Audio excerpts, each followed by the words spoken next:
going on, guys? Doing some work on my 89 Toyota Supra. Put my dash back in. Before I put it all the way in, I figured I'd make a video on tell you guys what to take out. It's pretty easy. It's just time consuming. Need some patience. The only tools you'll need: the steering wheel puller. Pretty simple. Take the behind this cover. Yours might look a little different because might have a 91, might be a little bigger. But there's about 4 bolts behind there. Hold that on. You have to take all of the plastics off, which look like this. They go underneath here. They're very brittle. I broke that one. Alright, so you got to be very careful. Bolts are at the bottom. They're Phillips. Pretty much everything's going to look like this. So if you ever pick and pull, get a bunch of those. Okay. After the steering wheel, you're going to want to do your center console, which is right over here. You got a bolt in the back here, and the one on the other side. There is a bolt on the inside there. There is a bolt underneath here. I'm not going to pull that out. There's a bolt underneath there. There's one there, and then there's one on the side right here by the shifter. And mine is a manual. So after you take that off, you got to there's a plastic piece that goes up here by your radio and your climate control. Climate control, you can see there's 3 sets of bolts there, 1 there, 2 there. Comes out pretty easy. There's 4 bolts here, 2 up here, but that's after you get there. So 2 there. There's 2 here. This is behind the cigarette ashtray. I think there's 2 more in there. I think there's 4 total behind the ashtray, maybe just 2. Then you pull your radio out. Bolts down here. There, back here, back here. After you pull all that out, the radio out, temp control, center console, then you can lift your boots up to get your shifter out if you have a manual. And it just pops out 4 bolts, 10mm. Or a Phillips. Usually the Phillips is all stripped out. After that, you can take the glove box out. There's 3 bolts at the bottom. And then you gotta pull the tabs in. There's little tabs there. You gotta pull those in. Flex is pretty easy when it's in there. A couple bolts at the bottom. And then once you take the glove box out, you got your ABS box down there, computer, and then your actual engine computer will be hooked up to the other gray plugs up here, but it sits up there. And just hold on by 3 bolts. You unbolt those, unplug it, take it out, and then there's 1 bolt right here you got to get to for the dash. There's another bolt down here to hold the bottom of this. It's just literally right there. I think there might be a screw up there. You gotta take out your plug for your glove box for your light. It just clips out. Alright, and then you gotta make sure to take off the side panels here. Like so. Take the oh shit handle off. That pops right off with the clip. Careful, don't want to bend it or anything. Same with the other side. Take that off because when you come out right here, there's no clearance and you will break your windshield or something. The dash. And then I don't know if I said it. You gotta take this thing off. 4 bolts here. 2, 3, 4. So you don't break these because you see it's a tight fit around here. And after you take all that junk off, you can work up here to the instrument gauge, cluster, whatever. You got 5 bolts up here holding this thing on. Be very careful. It is very brittle, and as I have cracked mine, almost broke it. I don't know if you can see the crack right there. Just be careful. Your instrument cluster has 6, I believe. 3 on the top,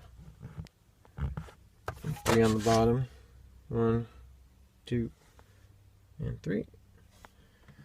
Pretty simple. It pops off your speedometer cable there. Your speedometer cable, you push these clips in, and it pops out just like that. Snaps right in. Pretty simple. Some of these bolts are bastards, or screws, better yet. These little fuckers. So these things, they put them in lots of weird spots. I ended up cutting this out right here because I broke it.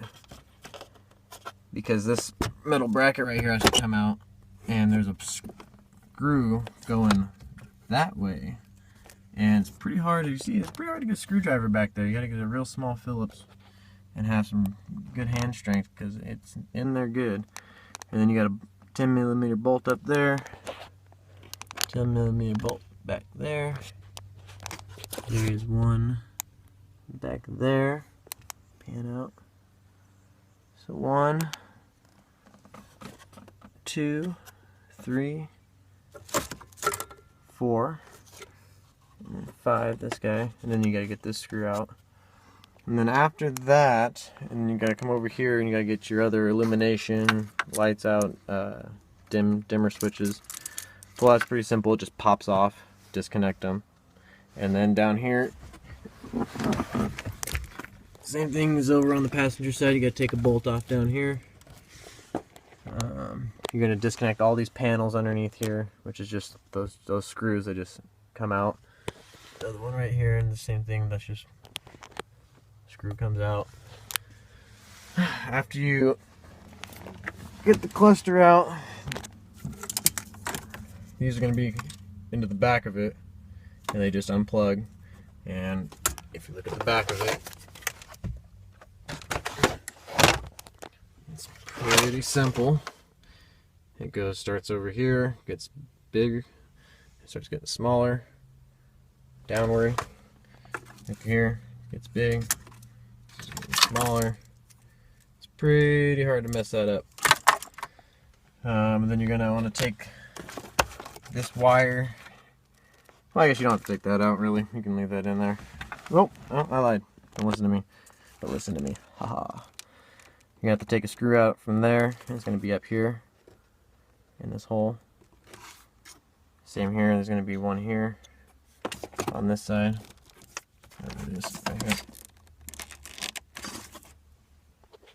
And I reran this down this way, back over here. I don't know if it's going to change anything. It doesn't look like it.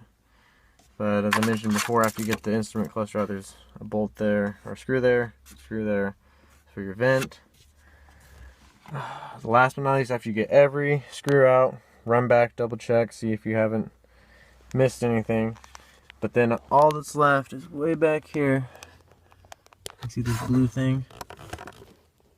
And it's just a little tab that slides into that white piece back there and it just snaps in. So when you're all done, you just give it a little pull, it'll pop out, and out your dash will come. Now when you take your shifter or whatever, automatic, it'll probably be in park, manual, neutral, that's where I left it.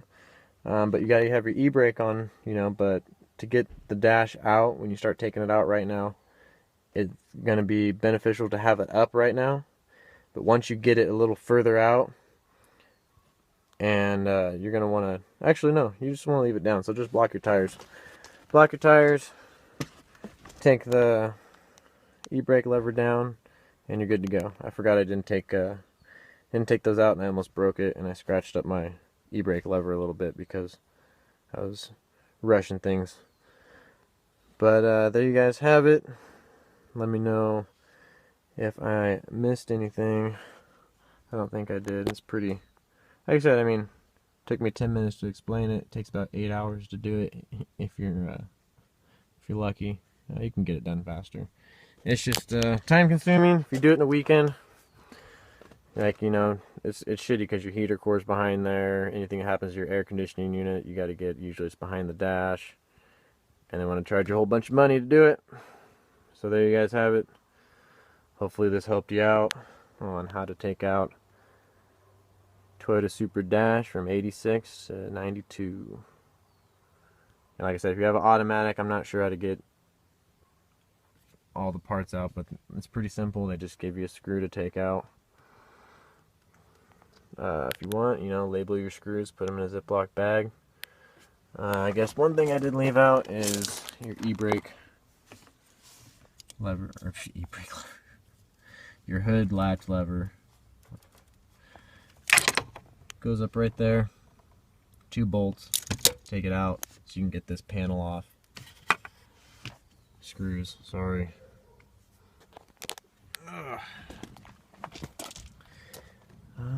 Disconnect your battery before you start any of this, obviously. And good luck.